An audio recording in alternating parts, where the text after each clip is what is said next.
Hi everyone. This week we have been discussing about water governance, and in last couple of sessions we talk about various principles on water governance. We did discuss the 12 principles on water governance recommended by OECD, and then what are the ways to sort of benchmark water governance systems. This session we are going to talk about some of the aspects of effective water governance and its benchmarking. To start with, in water governance framework there is one very basic but very important entity is water institutions. Institutions as in we are not talking about academic institutions. Water institutions means any organization, any system, any setup which is responsible for managing water. Okay. So, the water institution basically has sort of responsibility of participate in the governance process at different scales. This water institution could be different. The Ministry of Water Resources you can consider as a separate institution. The water utility is a separate water institution. So, those kind of setups would be there. The idea is to configurations of various legal, policy and organizational elements involved in water development, allocation, ownership, uses and management are components of water governance and from water governance capacity of countries. So, these are the very basic aspects. Okay. A country how it configures its legal, policy and organizational elements for water development, allocation, water services, its uses, its overall holistic management. These are the basic components of water governance and these form the governance capacity of a country. So, a country with strong water services or a good organizational setup, good institutions will have higher capacity or better capacity of governing water, will be placed better in terms of governing water as opposed to the other country which does not have adequate infrastructure, adequate facility, adequate manpower, okay, and adequate setups in general. So, if you see the water institutions, so there is going to be policies and strategy making would be the sort of one of the role of one of the institutions, then rules and law making and their implementation. Okay. There would be individuals would be a component of institutional, there are organizations, okay, which are closely linked with the policy and strategy framing or implementation purpose, then there are norms and values. So, all these sort of in integral way forms different components or different subsets of water institution which in turn derive the basic water governance of the region or of the country. So, when we talk about the effective water governance scheme, okay, so it all comes down to the basics where there is requirement of certain integration of aspects like cost effectiveness, the evaluation, what are the basic guiding tools, okay, and the effective water governance ensuring water security will have openness and transparency as one of the aspect. Complementary with developmental needs means it is not that on the name of water governance, on the name of let us say resource protection or sustainability of resources, we stop all the development activities. That is not a ideal water governance structure.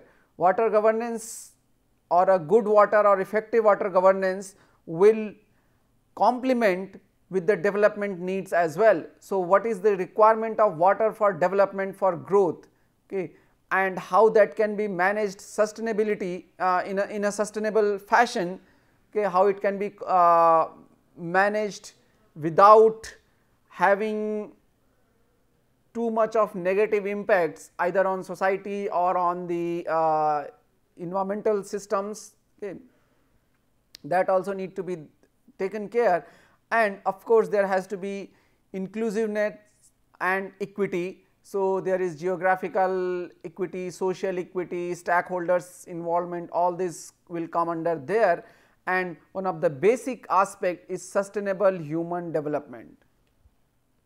Okay. So, this all three aims towards a sustainable human development.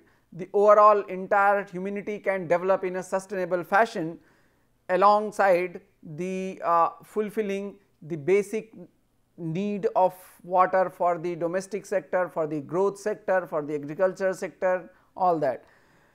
Now, this covers in the various building blocks, where is accountability has to be there, efficiency has to be there, the responsiveness, if there is any issue, any complaint, any sort of problem occurs, there has to be adequate responsibility and response sharing mechanism, there has to be sustainability and social justice. So, all these things should basically be integrated for an effective water management policy. The effective water governance works on three distinct frames. There is a supply box which you can see here. So, this seeks for the what is the demand, that means the quantity of the supply, the quality of the supply, okay, the legality of the supply, whether the supply that is being done is legal or there is lot of theft, losses, those kind of thing, and the transboundary. Okay. So, from where it is coming, whether it is in state service or it is basically coming across different states, different nations. So, those kind of aspect also need to be considered. Then there is a demand block which considers again quantity, okay, what is the quantity demanded, what is the quality demanded, what is the legal framework of the demand, how people want their demand to be fulfilled, in which legal framework. Okay. So, that also, and then of course, there is a equity and distribution. So, the demand block will have that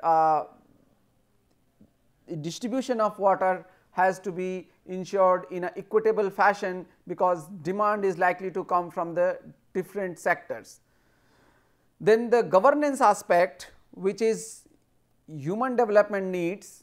So, what is the basic need of water for human development? Human development does not mean only household consumption or drinking water supply or this thing. Human development incorporates everything. Human development incorporates agricultural growth, incorporates industrial growth. Okay. How it can be achieved in a participatory fashion. Okay. So, this again talks about the stakeholders involvement at different stages. The integrated water resources management, okay, where all the different aspects are bringing together and a holistic approach is adopted, we will talk about it later. And then legislative and institutional settings. So, how are the water institutions set up, how the roles and responsibilities are distributed or divided among different administrative or authoritative positions. Okay. What are the legislations regarding the governance of water, okay, the authority of water or right to water. So, whatsoever are under the legislation, all these things needs to be considered, and they should basically closely work in a frame of each other, ensuring the overall cost effectiveness. Okay. Cost effectiveness incorporates here the social efficiency as well. It is not just we want to financially optimize the cost, okay, or financially pick up the cost effective system. There has to be fulfilling the social objectives as well. Now, there are three distinguished type of water governance systems which are recognized widely. Okay. Of course, we can have a mix and match as well at times, but the 3 conventional water governance system incorporates, the first one is hierarchical governance. Okay. So, hierarchical governance is the simple mechanism where the governance is done from top to bottom.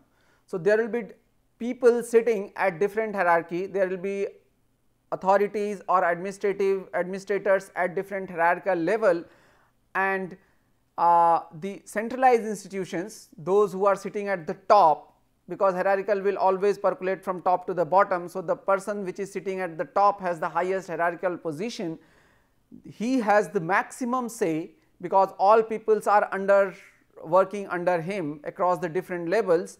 So, that way the governance occurs from the top to bottom. Those who are sitting at the top are the one who basically decides what is to be done, they are the basic policy maker, and then comes to the different levels.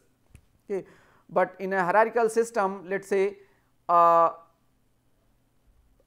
implementation guy, let us say a junior engineer at site engineer, okay, or a NGO one, or user side stakeholders, civil societies will not have any say in the policy making, because policy making is to be done by the person sitting at the top. Okay. So, that is one system where basically the centralized institutions kind of dictate the administrative settings. Okay. Even if the role and responsibility is to be distributed, it will be again distributed from the top only. So, the top boss will decide who is to be given what kind of responsibility, and then accordingly it percolates to the lower hierarchical levels. This is one of the very common governance structure for water, okay, at most places. In India also, if we see state wise, so there are those kind of hierarchical structures are available, the policies are mostly made from the top. Now, it is not that it is not that the central government only decides what is to be done, of course there is a say of state government as well, but if you see within a state, so within a state it is the state authority which will basically decide how to what water policies should be adopted in the region, in a specific region, or in the entire state territory, and who will be given what kind of responsibility for implementation, for operation and maintenance, for regulation, or for investigation, checkup. All these things are controlled by the top systems. There is market led governance, okay, which leads to deregulation. Okay. In a market led governance, the government will not have that much of say. Okay. It is deregularized, greater private sector involvement is there. Okay. It often offers reduced government control and promotes private enterprise, where the market is the market grounds are the major basis for policy decisions as well. Okay. So, based on the market prices, the resource allocation mechanism will be developed accordingly. Now, market led governance is better in some terms, but has its own demerits as well. Water is not a commodity which should be utilized for profit making. We have discussed this earlier, that water is a basic human essential need, and if we go by simple market processes, or if we go by the market led governance model, so the resource allocation would eventually have a skew towards the more rewarding allocations. Okay. If industries are paying higher prices, so by the market allocation systems, one should actually allocate more water to the industries, because from there it is getting maximum revenue. However, the water has its social values as well, and as we discussed, the first priority should be given to the basic life, the requirement of water for the sustaining basic life. Okay. So, that way the domestic sector or particularly for the poor or deprived people where market won't have much of interest, will be at large disadvantage in a market led governance. Okay. So, that is one of the disadvantage. On the other hand, the incorporation of the political agendas in water management will be reduced, the role of government will be reduced. So, there will be large degree of transparency, large market based competition will occur. So, those kind of things will be there on a positive front, while as discussed that there are bound to have some negative aspects as well. The third one is a distributed governance, which is basically the decentralized governance with key power to smaller government. Okay. Now, smaller government means in a decentralized system we can say that okay, right of making localized policy or localized management of water resources or for such systems would lie to the local governments. Local governments could be as low as gram panchayats, okay, or urban municipal bodies. So, it is not that their central government or direct state government has not much say in the water management or the water policy or water governance system of a village. Okay. The village can have its own water governance system. So, that is what decentralized governance means. Now, this has a lot of advantages, okay, because see many people believe that the central bodies or central government or even the large state governments are not in an adequate position to understand the basic need at the field level. What is the, because the water is particularly the issues related to water are very much localized at times, as we discussed. Some region may have different type of problems, some region may have different type of problems. Now, a central policy making will not be adequately address these small multiple number of issues. So, it is better to leave the management or leave the governance of such cases to the local bodies as well. Okay. Local bodies can best comprehend the problem, best can actually have best understanding. Of course, there would be financial support required which will be provided by the central or state governments. Of course, there may need to be acquiring expertise. Again, there has to be a water institutions, dedicated water institutions for providing human resources support or expertise support to these small sections. However, the policy making or the major governance or the major implementation authorities should lie down to these smaller units as well. So, this is the distributed governance structure. Okay. However, none of them could solve the entire problem always, because there are issues related to distributed management, distributed governance as well. Particularly in a distributed governance, there are going to be lot of conflicts. If you try to manage water at a village level, if there is a pond lying between two villages, there is going to be a conflict. So, that kind of small conflicts could arise at many places, plus the allocation of funds, the management of the funds becomes very difficult. If you do not have to a say in policy making. Now, I have two blocks in a district, let us say block A and block B, both have different population, different water requirements, different kind of water resources.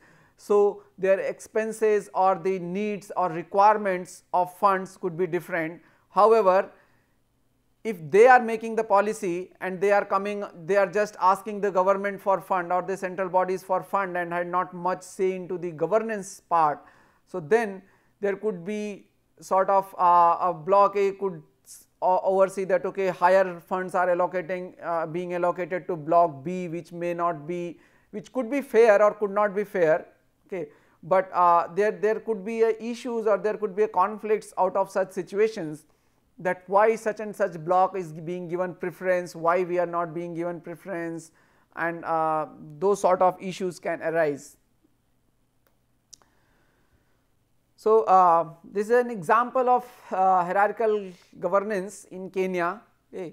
We have the Ministry of Water, which is a national level agency which governs. This is the main, it has main sectoral divisions. The management of water resources and provision of water services both fall under this.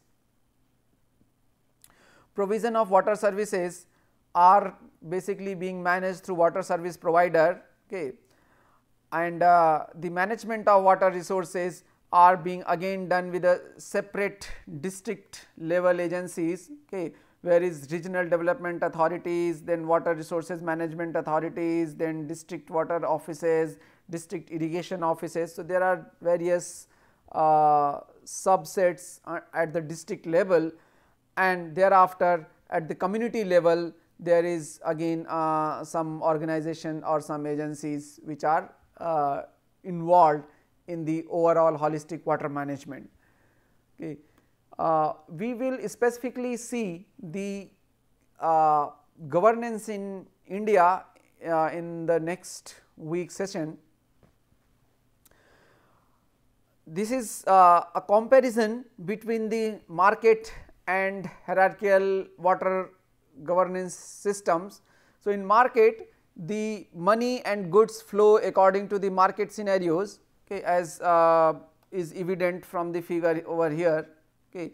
The money flow as well as good flow is basically from the different zones or sectors of market, whereas in hierarchy the flow could be only one sided. In the market flow could be only one sided from one end to another end, and just the inputs would be taken up, and then this is the central agency which will guide what to do by these two independent, these two different level of authorities. Okay. So, that is kind of an example of hierarchical and market water governance mechanism. The multi-level water governance framework, if you see, so there is the need of diagnosing the gaps. Okay. One should diagnose what are the gaps in the overall governance framework, and then attempts should be made towards bridging those gaps. Okay. So, those gaps could be policy gap, there could be a gap at policy level, there could be a gap at the basic objective level if the objective itself is not clear. Okay.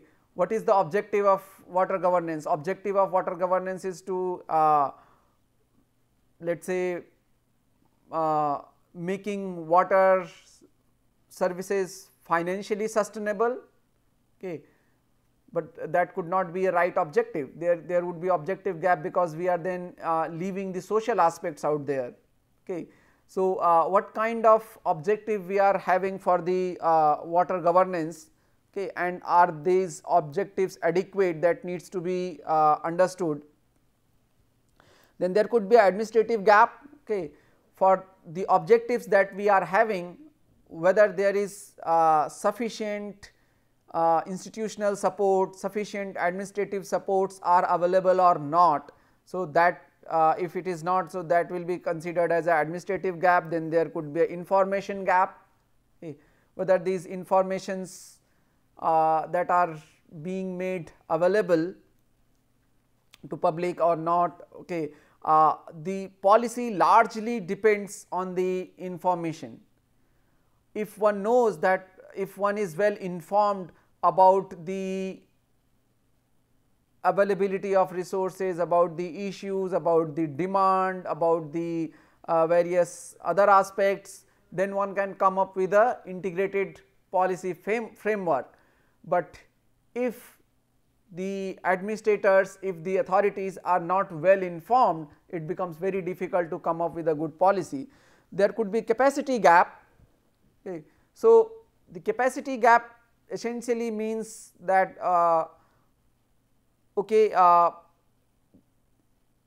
where actually the administrators or where actually the overall setup stands, okay. Whether there is adequate amount of resource available or not. If there, let us say our requirement is higher and resource availability is less, so there is a capacity gap.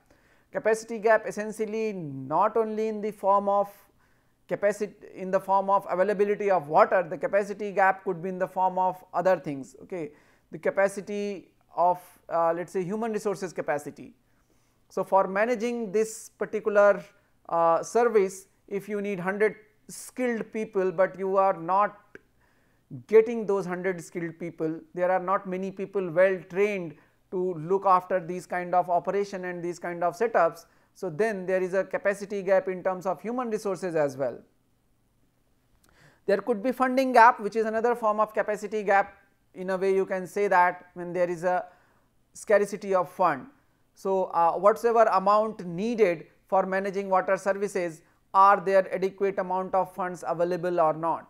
Okay. If not, so what are the alternate ways to get those funds in?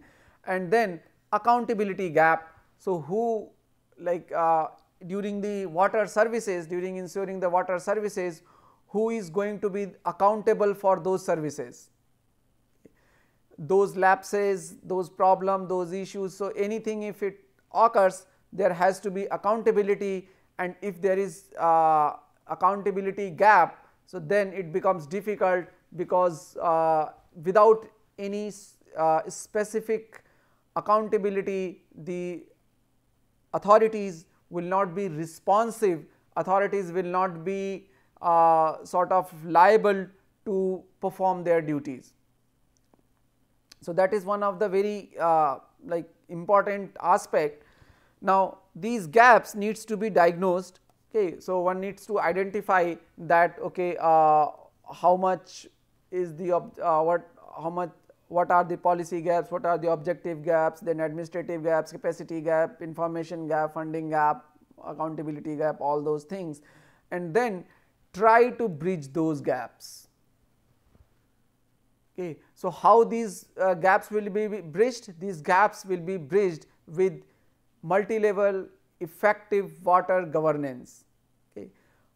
This incorporates bringing in the funds, developing the human resources, identifying the correct objectives, identifying this accountable set of responsible administrators, percolating information, involving different stakeholders. So, all those things will come into the perspective over here for the governance framework. So, we will end this session here, and in the next session, which will be the last for this week, we will talk about some of the basic performance indicators, some of the basic indicators of good governance, and some other aspects related to the good governance. Thank you.